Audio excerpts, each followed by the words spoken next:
If you're someone who keeps up with seasonal anime, I'm sure you've noticed an odd-looking new fantasy series that's taking spring 2020 by storm. A show that goes by the name of Tower of God. This isn't your typical run-of-the-mill manga or light novel adaptation. For some of you, you may have never even heard of Tower of God at all. So why is it that before this show even started airing, it was already one of the most popular of the season? Well, the Tower of God getting an anime is actually quite a big deal. You see, this anime is a first of its kind. Not because of the story or the strange-looking art style, but because the anime is based off a Korean webtoon. A digital comic, if you will. They're not quite manga and they're not quite comics either. But they are a form of media that has been steadily growing in popularity for years now. And in this media exists numerous original stories and adventures that rival even the best manga out there, one of which is Tower of God.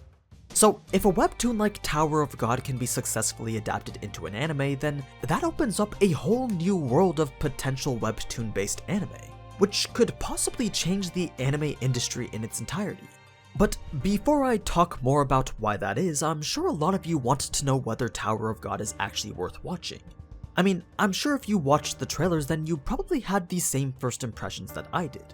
The art style is a little bit off-putting.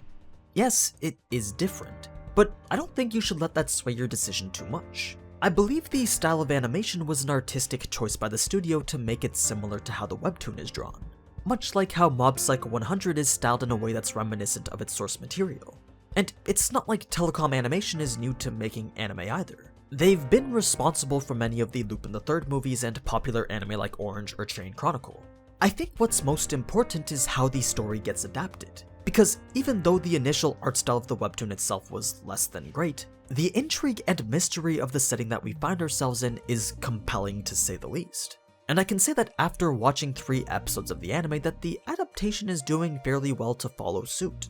Without giving away too much, Tower of God begins as a simple story revolving around a single character, 25th Bam. For all his life, Bam lived beneath what's called the Tower, our main setting. And during this time, his sole companion was a girl named Rachel. Though the two seemingly enjoyed each other's company, Rachel was unsatisfied with her way of living.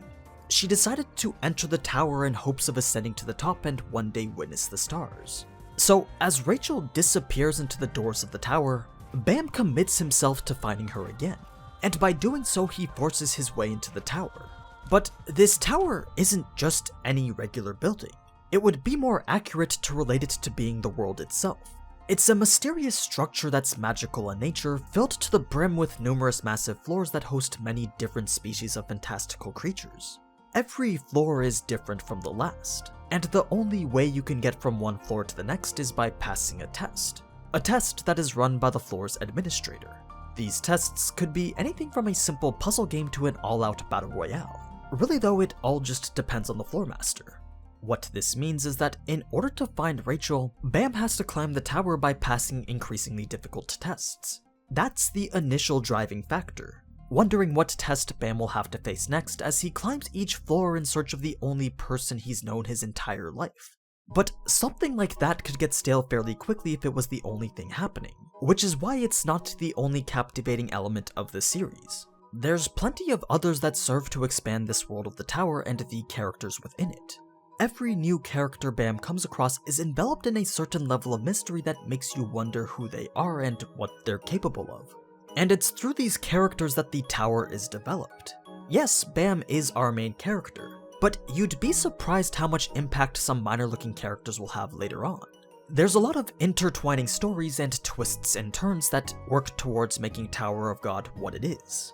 The story is also written and progressed in a way that makes the tower feel so big, yet so small.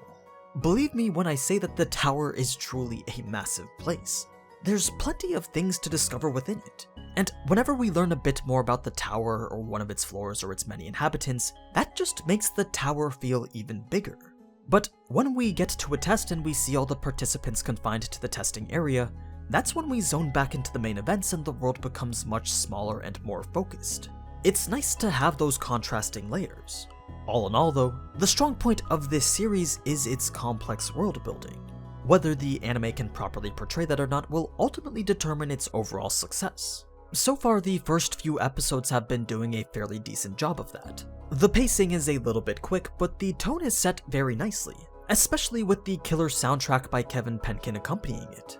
But we're still very much in the early phases of the story.